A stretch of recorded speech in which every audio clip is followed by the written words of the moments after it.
लेकर लगी हैं। आपकी सरकार, जब आप सरकार में थे तो कुछ मामला बनता दिख रहा था, लेकिन अब जो स्थिति है पिछले कई महीनों से लोग हड़ताल पे हैं। क्या क्यों बाधाएं क्यों आ रही है जीविका दीदी को लेकर?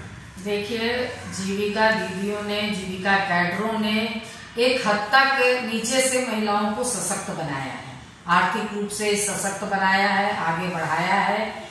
और कह लीजिए कि नीतीश कुमार महिला सशक्तिकरण की बात करते हैं, मगर आप देखेंगे कि इनको एक तो अलग से कहीं कोई पैसा नहीं दिया जाता था। बहुत संघर्ष के बाद 1500 रुपया मतलब परियोजना से इनको दी जाती थी।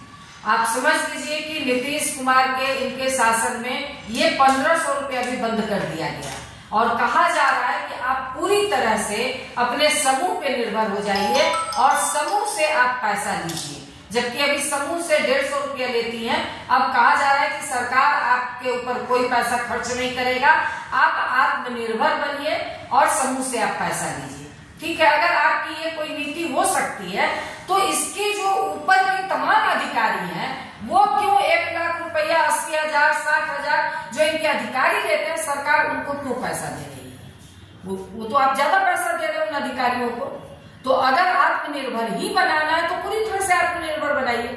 तो अधिकारी सरकार का पैसा लेंगे और जो महिलाएं नीचे गांव में जाके मीटिंग कर रही हैं, जो एक एक महिलाओं को सशक्त और जागरूक कर रही हैं, उनको आप करें कि आत्मनिर्भर बनिए, आप एजेंट बन जाइए। तो इन सवालों को लेकर के जीविका दीदी आज 2 महीने से हड़ताल पर है। चुनाव के समय में बहुत बड़ी बड़ी बात की है नीतीश कुमार जी। आपने देखा बेलागंज में, वहां जीविका कैडरों ने सवाल किया कि आप इतनी बड़ाई कर रहे हैं तो हमारी मांग जिसमें कि आपकी सरकार को मजबूत करने में, आपको गद्दी पर बिठाने में जीविका कैडरों की महत्वपूर्ण भूमिका है। आज जब सवालों को लेकर सड़क पर है तो हमारी बात आप क्यों नहीं कर रहे? तो आपने देखा कि वो किस तरह से चिल्लाए और कहा वहां से एकदम एरोगेंट तरीके से कि चुप रहो, अभी ये कोई बात नहीं सुनी जाएगी। तो ये हम लोग इस प्रेस कॉन्फ्रेंस के माध्यम से भी कहना चाहते हैं कि अब पूरी स्कीम वर्कर बहनें कोई चुप नहीं बैठने वाली है।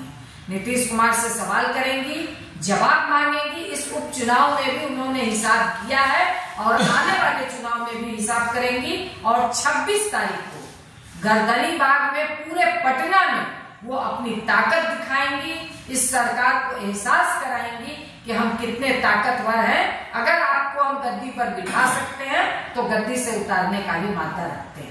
ये महिलाओं की ताकत है और इसलिए 26 तारीख को पूरी ताकत से महिलाएं सड़कों पर उतरेंगी।